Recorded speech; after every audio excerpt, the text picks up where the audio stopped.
Bueno, muy buenas tardes para todos. Estamos en una nueva actividad del Instituto de Investigaciones de Historia del Derecho. Hoy contamos con la presencia y la colaboración generosa del profesor Enrique Álvarez Cora, y me voy a permitir en mi circunstancial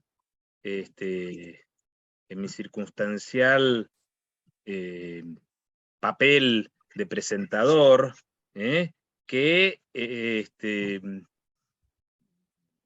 me da la oportunidad de hacer referencia no solamente a un gran colega e investigador, sino a un querido amigo, con el que me une una amistad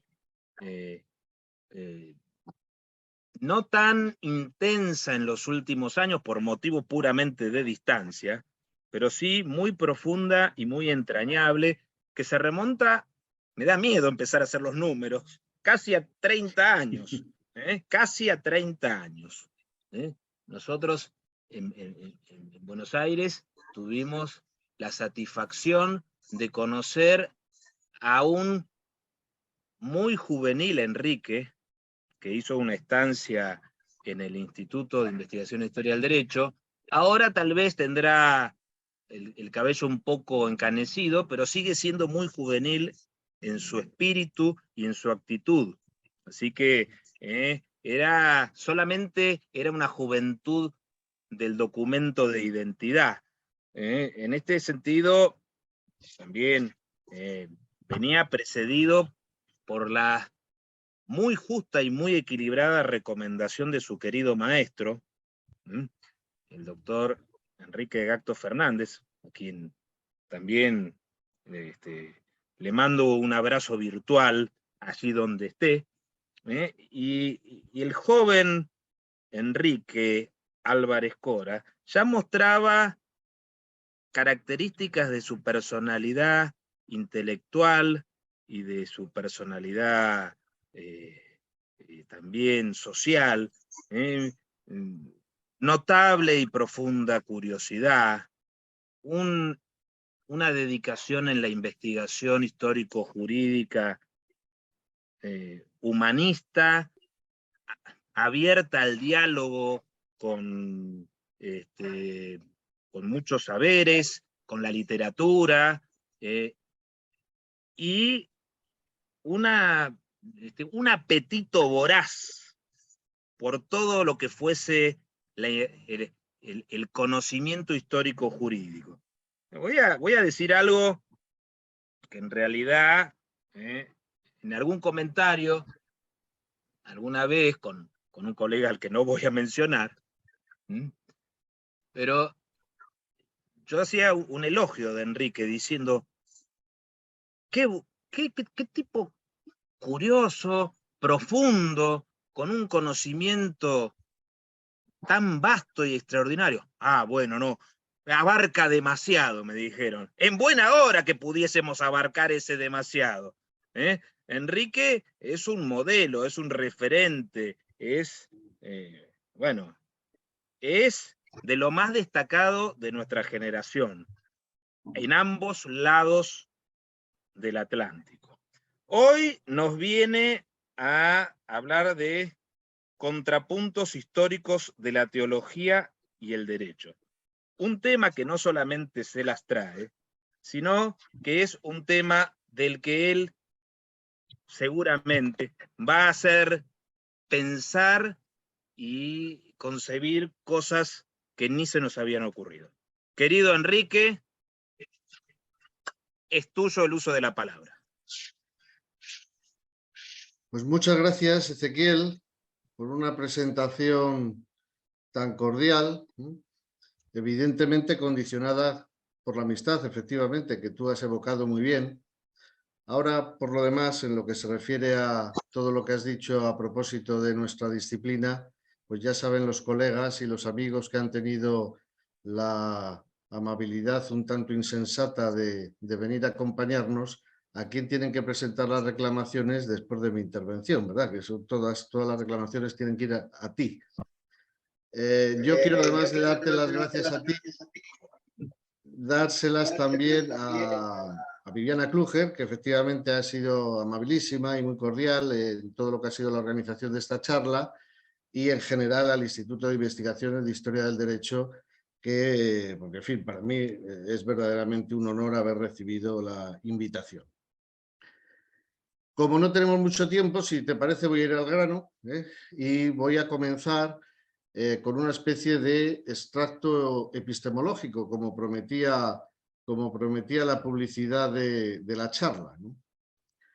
Yo entiendo que cuando se produce una calificación, por ejemplo, jurídica o teológica, de un objeto histórico, en realidad esta calificación afecta no al objeto en sí, sino a lo que el objeto es desde nuestra perspectiva social, es decir, a la función comunicativa de su lenguaje con su terminología y problemática. En puridad, en el estudio histórico, el proceso es inverso. Nuestra perspectiva busca un lenguaje, una terminología relacionada con una problemática que conecte con la función calificada. Además, esta calificación afecta a la disciplina que asume esa perspectiva o interpretación, como puede ser el derecho o la teología. Cuando la calificación y la disciplina se han consolidado, porque a pesar de ser inestables y variables en el tiempo, remiten a una determinada y constante función comunicativa, podemos entender que son destilaciones de una convención. En lo que acabo de decir va implícito que la convención, por ejemplo el derecho, no absorbe la comprensión absoluta de la realidad. Por lo tanto, la apertura convencional hacia otras convenciones es consustancial, porque la realidad en la que se perfila una función es compartida por otros lenguajes funcionales. La convención es una calificación de un lenguaje en el seno de una red en la que se cruzan múltiples lenguajes. Aunque la convención suponga la calificación de una determinada función del lenguaje, siempre se trata de un texto enfocado en un contexto, surcado por otros lenguajes que pueden ser comunes o técnicos. Ahora bien, de forma algo sentenciosa, tengo que decir que, así como el texto no permite ignorar el contexto no permite disolver el texto. El texto no puede disolverse en virtud del contexto porque la función calificada es la raíz de la operación intelectiva. Los objetos históricos son seleccionados presupuesta una función convencional, una necesidad de comunicación social. Esta atrae la selección de una terminología en relación con una determinada problemática. Lo que, sin embargo, sí puede ocurrir es la inestabilidad de las mutaciones temporales de las relaciones interconvencionales, es que una función convencional pueda ser ejercida por un lenguaje que pertenece a otra convención.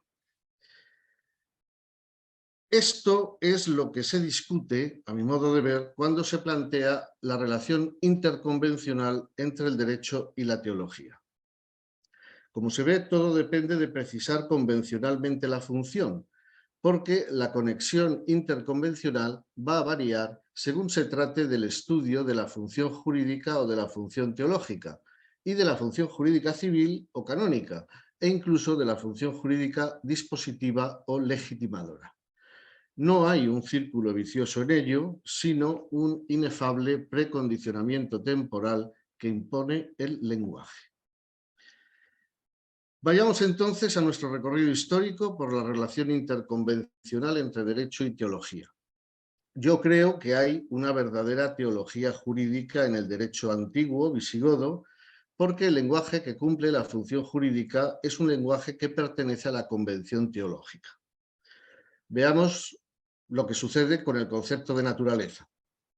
Incipientemente, en el derecho romano cristiano, la naturaleza fue una clave religiosa, la expresión, por ejemplo, religio nature, que funcionaba con un sentido técnico jurídico, tanto aisladamente como en comunión con la ley. En el derecho genuinamente visigodo se produce una evolución de la lex nature de Cindasvinto al ius nature de Recesvinto, y en este trance se mantiene la función jurídica que asume la naturaleza, de la que se predican atributivamente la ley y el derecho. La naturaleza determina la propincuidad en el orden de sucesión hereditaria. Atrae la piedad que limita la dilapidación de bienes bajo expectativa hereditaria de los descendientes. Condiciona el reparto de la descendencia agnática de los siervos unidos de distinto dueño.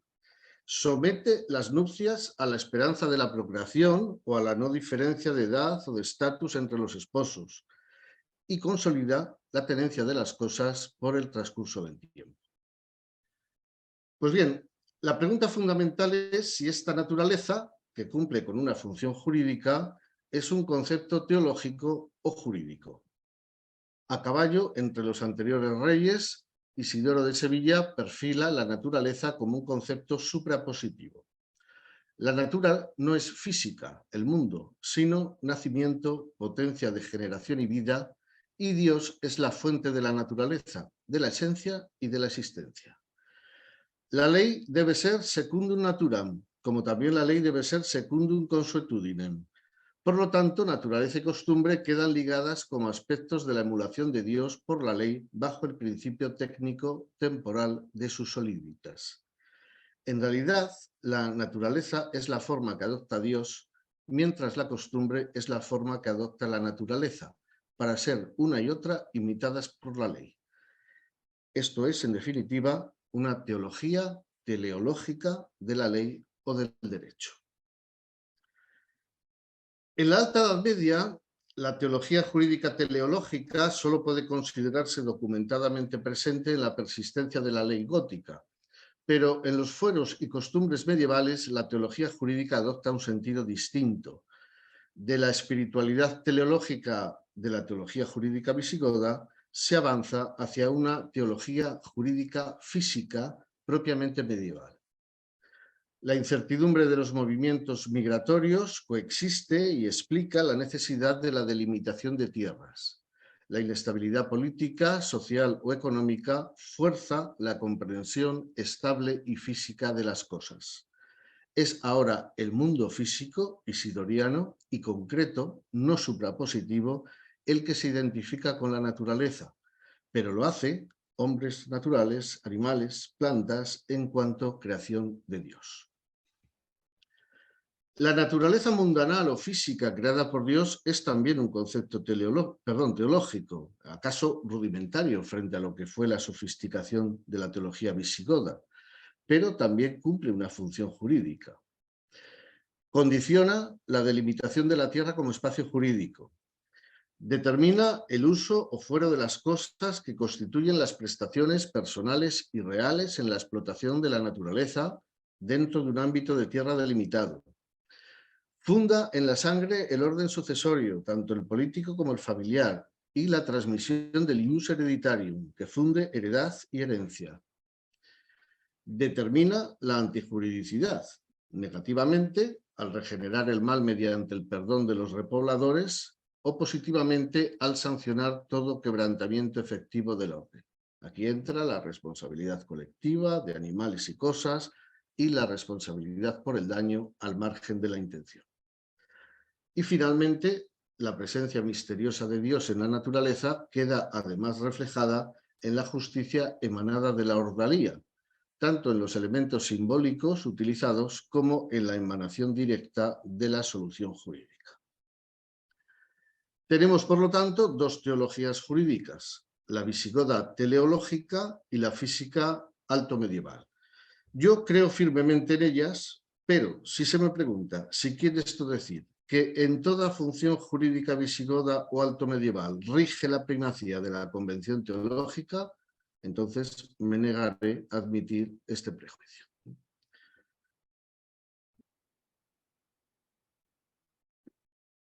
En la Baja Edad Media, la relación entre teología y derecho refleja la relación entre las potestades eclesiástica y civil. Es un error creer que la teoría de las dos espadas afecta a la presidencia unitaria del orden teologal, y la formulación incipiente de la potestad indirecta del papado no puede comprenderse como un detrimento de la autoridad sagrada.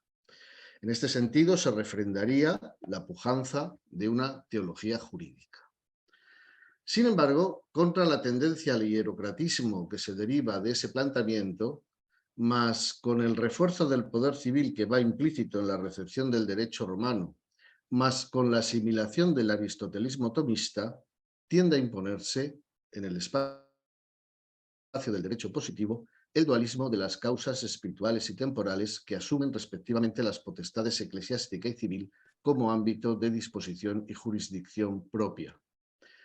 Este dualismo significa que la potestad indirecta del Papa no puede interpretarse como una potestad temporal, sino como una potestad espiritual extendida por razón del pecado a los asuntos temporales.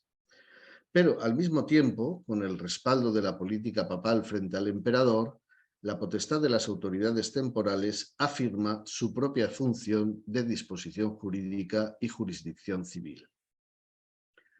En este orden de cosas, así como la función jurídica eclesiástica integra junto a los conceptos jurídicos canónicos otros conceptos jurídicos seculares, derecho romano, derecho común, la función jurídica secular es cumplida por conceptos jurídicos y por conceptos teológicos. Pero conviene notar que, de acuerdo con el dualismo, se trata de dos funciones jurídicas distintas, civil y eclesiástica, que responden a distintas calificaciones.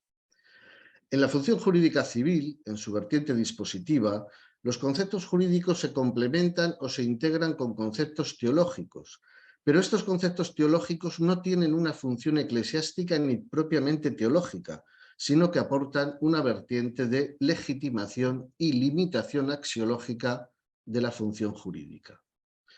Este paralelismo y esta complementariedad en el seno de la función jurídica civil permiten hablar, en relación con la Baja Edad Media, de una parateología jurídica. Remedando los conceptos dualistas de entendimiento y voluntad como potencias del alma, según la doctrina aquinatense, o de materia y forma, del hilemorfismo aristotélico, el derecho civil positivo se expresa conforme a una voluntad político-jurídica dispositiva que se legitima y limita en un iusnaturalismo teológico.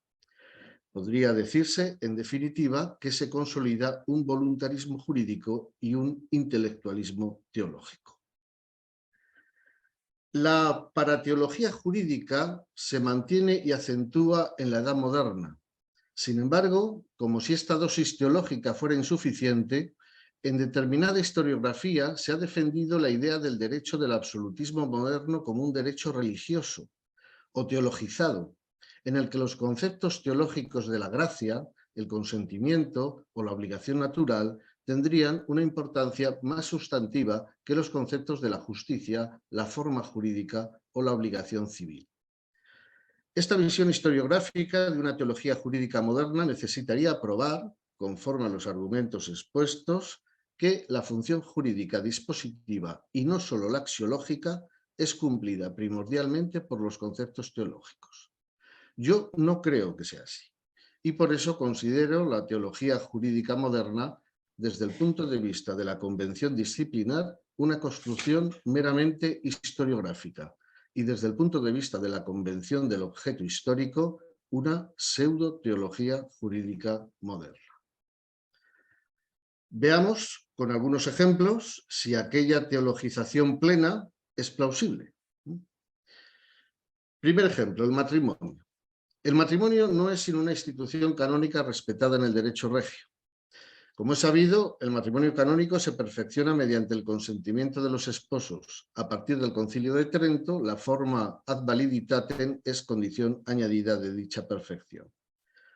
Sin embargo, el derecho regio introduce la exigencia del consentimiento parental so pena de desheredación.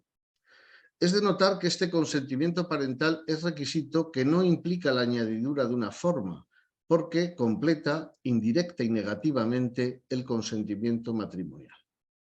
Por otra parte, el intercambio del consentimiento clandestino en el derecho regio apareja sanciones que afectan a la forma del matrimonio canónico, a los testigos, anticipándose en cierta medida al decreto Tamezzi como presupuesto de validez. Podría concluirse que una vez aceptada la institución canónica, la teologización se integra, pero no condiciona la función jurídica civil. Segundo ejemplo, la obligación natural. La obligación natural produce un crédito o deuda, así como la obligación civil, pero mientras la primera se deriva del orden divino, teologización, la segunda se refiere al artificio humano. La apariencia de la teologización reside en que el derecho regio predica del sujeto una obligación civiliter et naturaliter, como si ambas facetas obligacionales convergieran en la perfección. Pero lo cierto es que la obligación natural, por sí sola, queda excluida de la acción procesal. La razón de que la obligación natural se añada a la civil, cuando esta última es la que tiene una eficacia procesal, reside en que aquella funda su legitimidad. Así, por ejemplo, una obligación natural tributaria no puede ser impuesta por la mera voluntad regia, forma, sino que necesita añadir, materia, la necesidad o la utilidad de la República. Decir que la obligación es civil y natural, o a la inversa, reconociendo la primacía del orden divino, quiere decir que la obligación civil, que es la efectiva, incorpora una razón de legitimidad, aun cuando lo cierto es que incluso esta pauta intelectualista vendrá finalmente a resolverse por una vía voluntarista, la propia del derecho secular, pues es el rey quien determina la necesidad de la República. La función jurídica, así, de la obligación natural es puramente legitimadora y como legitimadora se añade, pero la eficacia procesal, aparte de la función jurídica dispositiva, se vincula a la obligación civil. Tercer ejemplo, la eficacia del pacto nudo, que la doctrina jurídica plantea como eficacia de la obligación natural y civil, se interpreta como una victoria, teologización, de la primacía del consentimiento característica del derecho canónico, frente a los requisitos formales, por ejemplo, de la estipulación romana ya en desuso. En el derecho regio podría entenderse que ha vencido esta teologización, en cuanto se asume la herencia del derecho canónico al mantener a salvo el consentimiento mediante el cambio de las condiciones formales de validez por una nueva configuración de la causa, la licitud de la causa y el equilibrio de las prestaciones. Por otra parte, el derecho común finalmente flexibilizó más a favor del consentimiento, entendiendo que éste resultaba causa suficiente del contrato. Sin embargo, el derecho regio mantiene la distinción propia del ius gentium frente al ius civile en la órbita romana de contratos consensuales y contratos reales. Los primeros se perfeccionan por el consentimiento, pero los segundos se perfeccionan por la entrega de la cosa. Además, la forma, por ejemplo, la escritura, incluso pública, es exigida no ya en los contratos reales, sino incluso en los contratos consensuales, en las compraventas de inmuebles o con un objeto de alto valor o en subasta pública, o bien también en la anfiteusis. La importancia de estos contratos para la teoría jurídico-económica moderna, en cuanto de ellos depende la transmisión del dominio directo y del dominio útil, es evidente, como es evidente que en ellos ha resultado insuficiente la teologización consensual. Como ocurría en el matrimonio, el consentimiento se ha sometido a una función jurídica formal desarrollada por el derecho secular. Cuarto ejemplo. Aunque la civilidad y la naturalidad están unidas en la obligación del derecho regio, de la manera que he comentado antes, en la naturalidad se reconoce un orden divino, teologización, de carácter legitimador. Este orden divino, influjo de la teologización física medieval, podría traducirse en el respeto de un orden físico preeminente, la res frente al ius. Sin embargo, en el ámbito de los derechos precisamente reales, a diferencia de los derechos personales, la naturalidad se somete otra vez a una función jurídica secular. Aunque existe en la doctrina jurídica la duda de si la mera tenencia de una cosa puede considerarse una posesión natural, la gran mayoría de los autores se pronuncia a favor del nexo de la posesión natural y el dominio útil. Por lo tanto, la posesión natural no nace del orden físico, sino de la configuración de un derecho de posesión a partir de la adquisición del dominio útil. La naturaleza teologizadora está de nuevo sometida a una función jurídica acotada secularmente. En otra tesitura, el cambio de los principios jurídicos canónicos por los civiles es todavía más evidente. La usucapión no es interrumpida en el derecho civil por la mala fe cuando ésta es sobrevenida, tras la buena fe de su comienzo, mientras que en el derecho canónico efectivamente la mala fe interrumpe siempre la prescripción. Quinto ejemplo, y voy terminando. En lo que parece un planteamiento teologizador, la ley penal mixta obliga en conciencia a partir de una identificación entre delito y pecado, mientras que la ley puramente penal no obliga en conciencia precisamente porque no responde a un supuesto pecaminoso. Pero la doctrina jurídica acepta que por razón de la voluntad del rey, del aumento de la pena, que depende de la voluntad del rey, o de escándalo de utilidad pública, que dependerán asimismo de la voluntad del rey, la ley puramente penal puede transfigurarse en el ámbito del derecho secular en ley penal mixta. La función jurídica civil deshace o trastorna potencialmente el presupuesto teológico, porque su asimilación civil dispositiva ha reducido su pureza a la función axiológica de legitimación. Y termino con un sexto ejemplo. A priori, la gracia y la merced representan vías normativas alternativas, paralelas o independientes y persistentes respecto de la justicia. Mientras la justicia representa el ámbito del poder civil, la gracia representaría un poder último e inefable y libérrimo vinculado directamente a la voluntad de Dios. Esto es un factor de teologización. Por eso la justicia se administra, existe una administración de la justicia, mientras la gracia opera cuando se ha agotado la vía de la administración de justicia. Sin embargo, la monarquía moderna elabora mecanismos procedimentales también para la administración de la gracia regia, en no pocos consejos y con un registro propio. La gracia también asume una función jurídica civil, por mucho que pueda mantenerse su concepto teologizado a efectos de la legitimación procurada por su carácter extraordinario o misericordioso. Esta parateología jurídica moderna, que la historiografía ha convertido a veces en una pseudoteología jurídica moderna, consiste entonces en efecto en un voluntarismo legitimado en el intelectualismo. A este juego entre el voluntarismo y el intelectualismo, formal y material, puede añadirse después el influjo de la Reforma protestante. Y eso es lo que explicará ese influjo protestante voluntarista, las posibilidades futuras del avance del iluminismo en la Baja Edad Moderna. Esto es lo que se me ocurre a mí decir sobre la teología y el derecho, y os agradezco a todos mucho la paciencia. Gracias.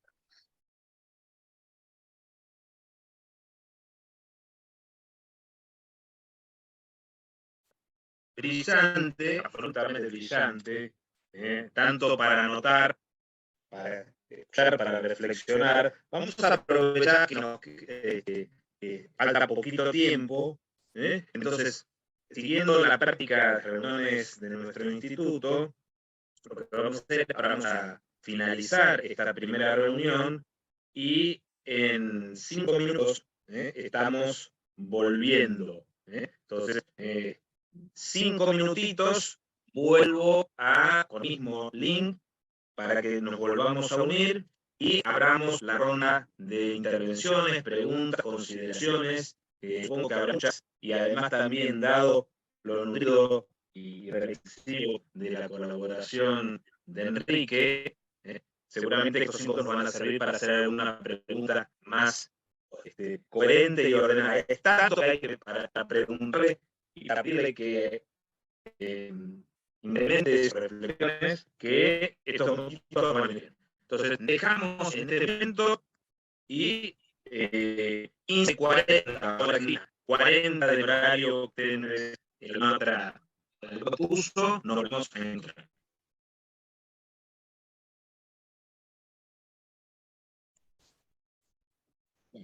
Estamos nuevamente en el ciclo de reuniones de trabajo, en el día de la fecha, con el profesor Enrique Álvarez Cora. Después de su brillante intervención, abrimos el espacio a las consultas, consideraciones, preguntas.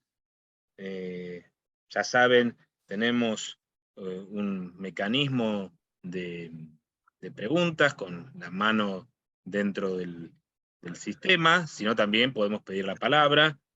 Sabemos que el público suele ser tímido en nuestras reuniones,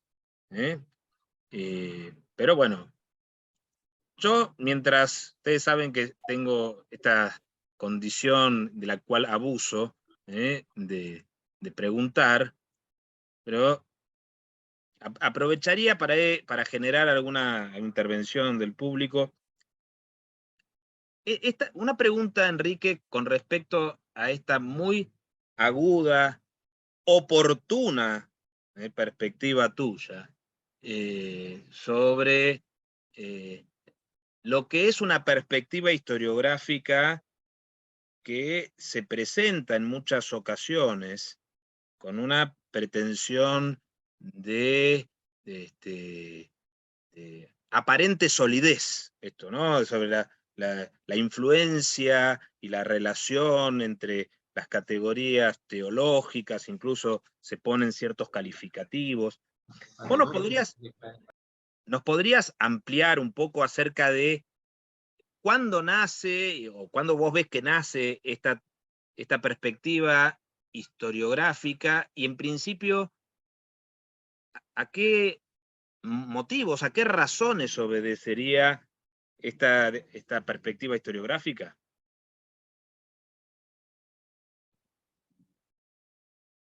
Yo creo, Ezequiel, que has puesto el dedo en la llaga, ¿no?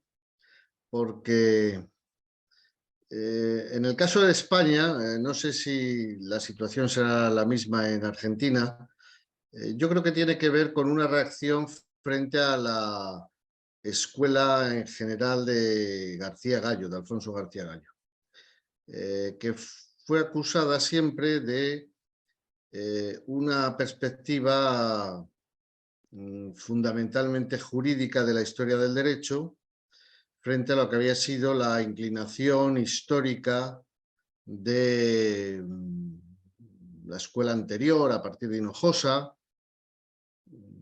y ahí se genera desde mi punto de vista, una confusión, porque el problema, desde mi punto de vista, no es que García Gallo prestara atención en la historia del derecho a la dimensión jurídica con radicalidad, porque al fin y al cabo eso era algo que, por ejemplo, mucho antes que él, Galo Sánchez, pues ya había advertido, ¿no?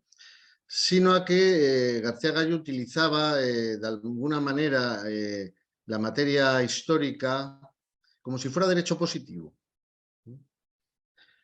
De manera que puso en bandeja la crítica de que no atendía suficientemente al contexto, y ahí cabe pues efectivamente el contraste del mundo teológico, literario, etcétera. Y a mí me parece que eso ha generado una nueva confusión, y es el pensar que la dimensión jurídica puede disolverse en esos otros mundos que efectivamente son simultáneos, eso no lo puede nadie negar, y más en un lenguaje como el jurídico, que tiene una evidente sofisticación, pero que también tiene mucho contacto con el lenguaje común, sobre todo cuanto más rudimentario es el sistema jurídico. Da lugar a esa confusión de pensar que algo parecido a que el derecho no existe, ¿no? A partir de quizá de Clavero, de Bartolomé Clavero, que nos ha dejado hace poco, por cierto, desgraciadamente, ¿verdad? Y de Tomás y Valiente también, que a propósito del derecho penal, pues se hace mucho hincapié en esa concepción pecaminosa de los delitos, ¿no? Pues empieza, de alguna forma, que el derecho era algo excesivamente, lo voy a decir de una forma quizá caricaturesca, ¿no? Pero el derecho era algo excesivamente conservador y reaccionario, y había que adornarlo con tintes modernos de otros rasgos, de otras ciencias, de otros saberes, ¿no?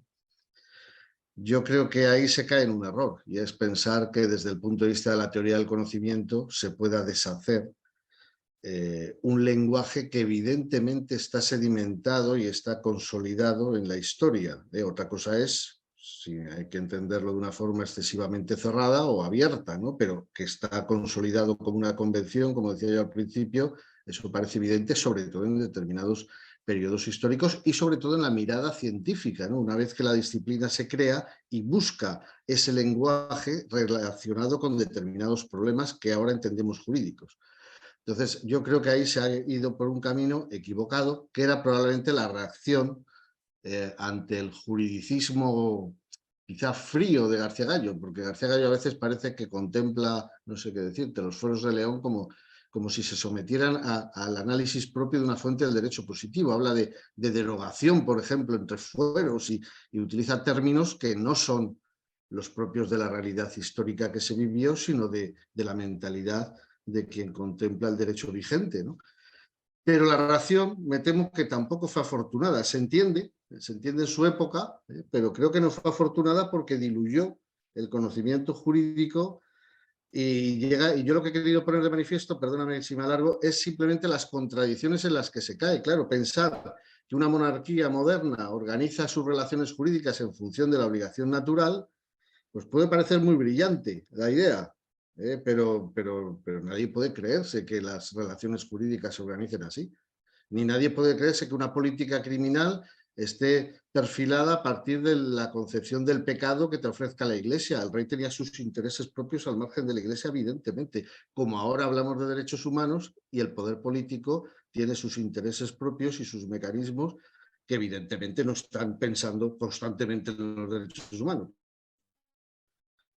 Ahí me parece a mí que se ha producido la confusión, ¿no? Bueno, muchas gracias, y esto da mucha tela para cortar. Ha pedido el uso de la palabra Francisco Cuena Boy. Paco. Hola, buenas tardes a todos. Hola, Ezequiel, muchas gracias. Muchas gracias, profesor Álvarez Cora, por su interesante charla, por la novedad del tema y por el enfoque verdaderamente enriquecedor. A mí me ha hecho recordar que hace ya bastantes años, estudiando textos del Corpus Juris del Digesto, fundamentalmente sobre la imposibilidad de la prestación, en los que se hacía referencia a in rerum natura esse, existir o no existir, la imposibilidad física de la prestación, pues en las ediciones glosadas del corpus, en la glosa magna en definitiva, en varias glosas a estos textos se decía natura id est Deus, natura o sea Dios. Y eso es, desde luego, es una interferencia de la convención teológica en la convención jurídica manifiesta, me parece a mí, y sin mediación ninguna. Quiero decir, sin la mediación del derecho canónico, porque entiendo que la mayor parte de los ejemplos que usted ha puesto tienen esa mediación. O sea que no es exactamente, de mi punto de vista, es una de las dudas ligeras que me ha planteado su exposición. Yo no hablaría tanto de, por ejemplo, de teologización consensual o teologización del consentimiento, a propósito de los pactos nudos, porque la eficacia directa y plena del pacto nudo no viene directamente de la teología, sino por mediación del derecho canónico. Y lo mismo sucedería en el caso de la usucapión y la mala fe sobrevenida. Me parece a mí que más que la mala fe sobrevenida, lo nuevo, canónico, teológico, no sé, es la duda, ¿no? Es la duda en materia de... Usted ha escrito un libro sobre la doctrina, sobre la duda en la doctrina jurídica castellana, me parece. En fin, esto es lo que le quería decir, sobre todo, aparte de lo de natura y des Deus, que se lo brindo por si le interesa en algún momento retomarlo, si se puede hablar con la claridad con que usted lo ha hecho, con el rigor con que usted lo ha hecho, de teologización, porque a mí me parece que está siempre la mediación, o casi siempre, la mediación del derecho canónico. Ya sé que el derecho canónico tiene una base teológica, por supuesto, pero a su vez es derecho, es un lenguaje, una convención jurídica. Muchas gracias. Muchas gracias. Sí, realmente, efectivamente, la salvedad que se le puede poner a la exposición que yo he hecho, yo creo que usted lo ha detectado muy bien. Y es hasta qué punto efectivamente hablamos de teologización o de derecho canónico. Por eso yo distinguí al principio, cuando he comenzado a hablar, entre el tipo de función que queremos detectar.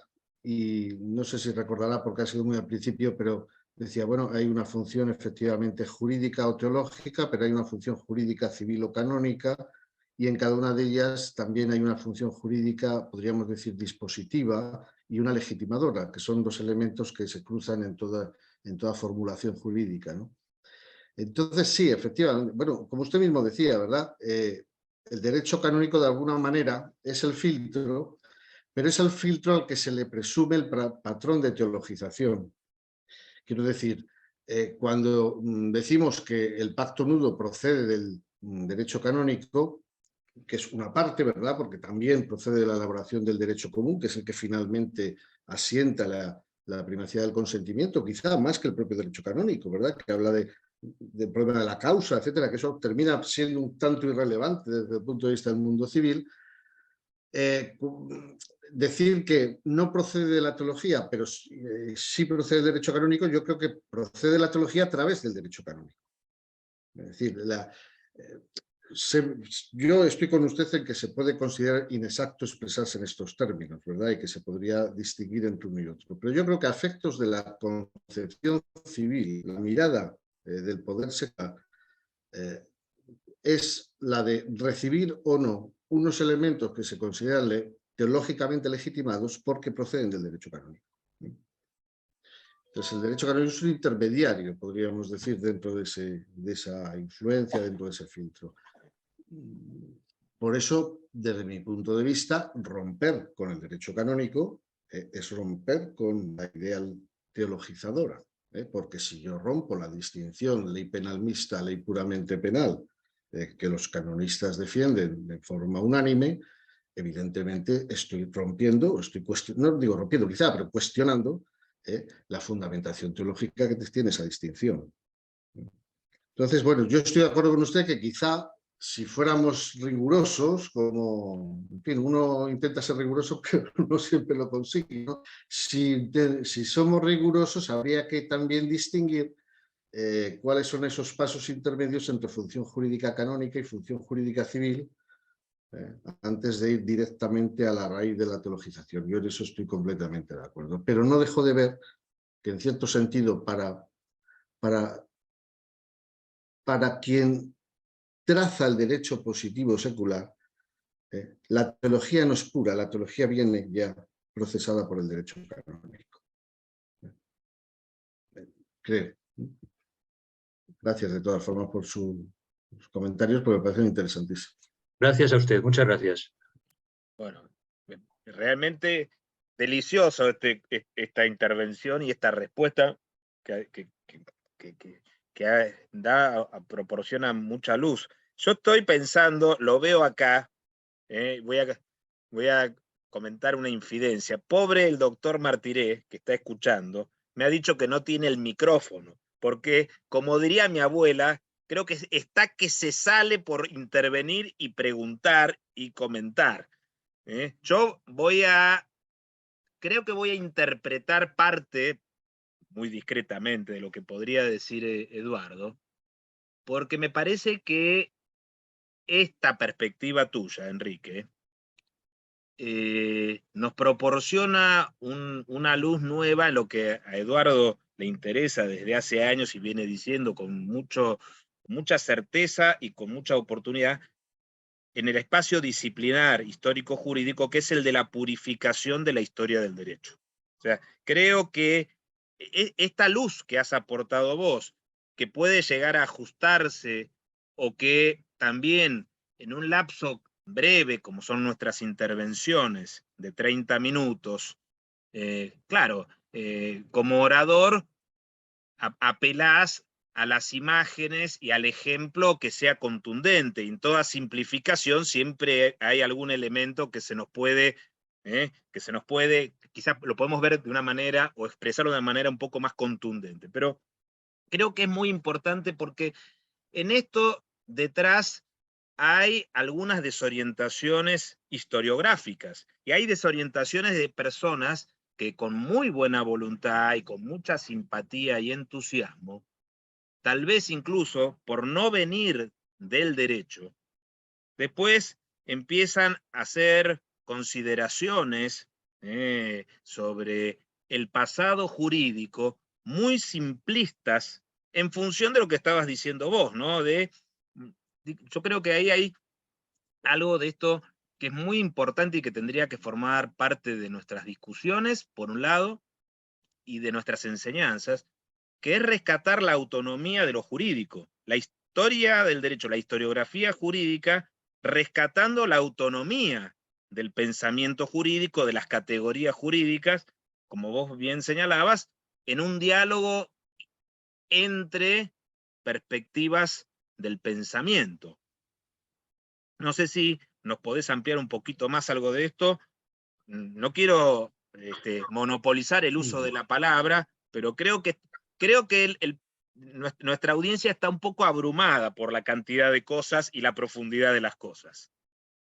No, pero te agradezco, Ezequiel, este comentario porque me permite quizá precisar algo que por cierto, me sigue rondando en la cabeza lo que decía antes el profesor Cuena sobre la naturaleza, sobre lo que no le he dicho nada, ¿no? Uniendo las dos cosas, yo tampoco quiero presentarme aquí como el defensor de la autonomía del derecho, porque yo lo que he intentado expresar es que en la lectura de las fuentes, en la captación del significado del lenguaje jurídico, nos podemos encontrar con que efectivamente existe una sedimentación de un lenguaje técnico consolidado, pero nos podemos encontrar también con la sorpresa de que determinadas funciones jurídicas en determinadas épocas no son asumidas por los conceptos que ahora consideramos jurídicos, sino por los teológicos. Por ejemplo, el caso que comentaba el profesor Cuena de la naturaleza. Por eso yo he empezado hablando de derecho visigodo y de derecho alto medieval, porque ahí me parece que en determinadas funciones jurídicas, sobre todo, por ejemplo, de carácter sucesorio relativo a los derechos reales, efectivamente los conceptos que manejan tienen a veces más densidad teológica que la que hoy podríamos considerar propiamente jurídica. Entonces, lo que yo pienso es que hay que estar abiertos a la hora de analizar el lenguaje a entender cuál es el significado y de qué saber procede el significado de las palabras que estamos leyendo. Y en cada... Es más, no creo, igual que he dicho que me parece que hay una teología jurídica visigoda y una teología jurídica alto medieval, pero me negaría a aceptar que todas las funciones jurídicas están condicionadas teológicamente en esas épocas. De la misma forma, tampoco puedo negar que existe efectivamente una función teológica o jurídico-canónica que está legitimando la axiología moderna y que efectivamente determinadas piezas del sistema jurídico tienen su peso. Yo lo que estoy es en contra de esa especie de separación tajante de convenciones y de mezcla gratuita de convenciones. Es decir, yo creo que cada lenguaje, cada discurso, cada fuente merece un tratamiento propio y entender qué tipo de conceptos se está manejando, de dónde los toma. Además, eso es muy importante, cuando hablaba antes el profesor Cuena también del digesto, claro, saber de dónde proceden esos materiales, de qué cultura se han tomado y cómo se leen en su momento, no cuando se elaboraron tampoco, que ese es otro problema distinto, ¿no? Entonces, no es exactamente decir la autonomía de lo jurídico, depende. Imagino que a la hora de celebrar un contrato de plantación, que Dios es la naturaleza tendrá poca relevancia. Ahora bien, en otras cuestiones, ¿verdad? Pues es muy probable que estén todos los pobladores pendientes de Dios. Por ejemplo, cuando se juegan el tipo para repoblar espontáneamente una zona y procuran que haya un monasterio cerca, porque puestos a morir, pues más vale tener la presencia de la iglesia cercana que lejana. Entonces, depende de cada cuestión, ¿no? Depende de cada... Y en este sentido yo huyo de los grandes trazos, de decir, ¿no? Es que el derecho era teológico o no lo era. Bueno, pues depende, ¿no? Por eso para mí lo importante, perdona que me repita, es la función, y con la función me refiero al problema y a sus términos.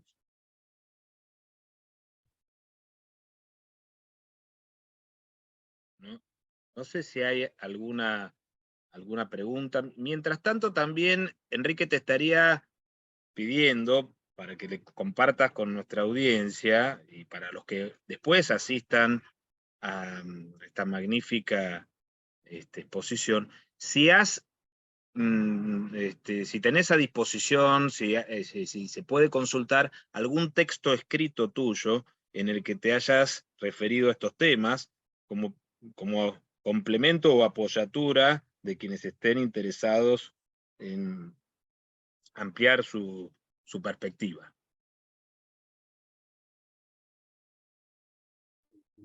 A mí me da, francamente, un poco de apuro hacer ahora la relación bibliográfica. No, la verdad es que yo me he acercado a estos temas normalmente desde el punto de vista no tanto de una reflexión teórica general, sino institucional, es decir, estudiando pues, la buena fe o estudiando el derecho visigodo, el concepto de ley, o, en fin, cualquiera que vea en cualquier repositorio bibliográfico lo que he trabajado, aunque hay algunos artículos sobre método y sobre con el concepto de la historia del derecho, pero bueno, yo básicamente mis reflexiones proceden del trabajo sobre relaciones jurídicas concretas e instituciones concretas, que me han llevado a estas conclusiones, por ejemplo, sobre el delito en la Edad Moderna, ¿no? Que es la que primero me hizo ver que la visión de Tomás y Valiente estaba quizá demasiado escorada, ¿no?, hacia esa concepción teológica del derecho penal. Por ahí empecé. Después tengo algún trabajo todavía sin publicar sobre la obligación civil y natural, donde cuestiono un poco la idea de Martín Clavero, que daba una importancia, a mi modo de ver, excesiva a la obligación natural en el mundo moderno.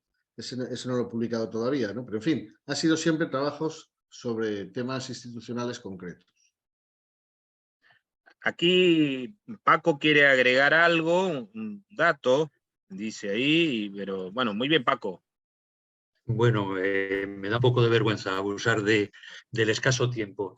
Yo estoy tratando de hacer un trabajo sobre el significado de la palabra famulus en las fuentes legislativas posclásicas, porque con anterioridad no aparece en las fuentes legislativas, en el lenguaje jurídico del digesto ni en las leyes de los emperadores clásicos, sino solo a partir de Constantino.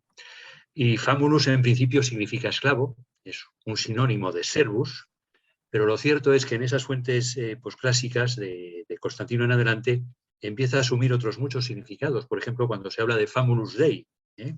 Y esto es una influencia directa e innegable del lenguaje teológico de los padres de la Iglesia. Eso es lo que quería apuntar. Gracias. Gracias. Bueno, y yo voy a aprovechar a hacer lo siguiente. Entonces, dado que ese texto no está publicado, a mí me gustaría que lo propongas para publicar en nuestra revista de Historia del Derecho. Es un tema, como todos los temas, es un tema interesante que puede suscitar polémica y en buena hora que la suscite, porque me parece que hay, como en todas las cosas, siempre me gusta recordar una frase de nuestro querido y recordado maestro Ricardo Sorraquín Becú. Don Ricardo siempre decía, recomendaba, que la disciplina debe revisar sus presupuestos epistemológicos, e invitaba de una manera constante a hacer esta tarea. Así que sería muy, muy bienvenido un trabajo de esta índole. Yo no puedo asegurar, en este momento está todo el proceso de publicación que ya conocemos, todo este tipo de cosas que hacen a la calidad de nuestra revista, pero yo estaría encantado que hubiese una propuesta de publicación en este sentido, que sería uno de esos artículos centrales para avanzar en nuestra disciplina y conversar sobre el tema con seriedad. Tú siempre pones trabajo que hacer, Ezequiel. Acá nadie se va con las manos vacías. Todo el mundo Nunca. se va con más trabajo. Está muy bien. Así que, bueno, yo te vuelvo a agradecer, le agradezco a la audiencia su asistencia, su interés, pero te voy a pasar el uso de la palabra para que te despidas de nuestros colegas y amigos. Los invitamos nosotros a la próxima reunión de la semana que viene, que se hará presente un catedrático de la Universidad de Chile, el profesor Eric Eduardo Palma González. Y invitarlos a que nos acompañen. Ahora, en este acto, le doy el uso de la palabra a Enrique, agradeciéndole su sapiencia, su capacidad y su amistad. Muchas gracias, Enrique. El agradecimiento es mío hacia el instituto, como he dicho al principio, hacia ti, Ezequiel, y desde luego a todos los que han tenido la amabilidad de escucharme. Les pido de antemano perdón porque, en fin, cuando uno intenta comprimir tantos ejemplos en el tiempo que tenemos, pues a veces peca de exceso de densidad, ¿verdad? Si además no tiene uno mucha suerte con las ideas, pues todavía peor. Pero en fin, en cualquier caso veo que todos han sido muy amables y les agradezco mucho su presencia. A poder responder o preguntar, ¿no? Más bien. Nos despedimos entonces, hasta una próxima actividad, te damos nuevamente las gracias y nos estamos viendo. Gracias.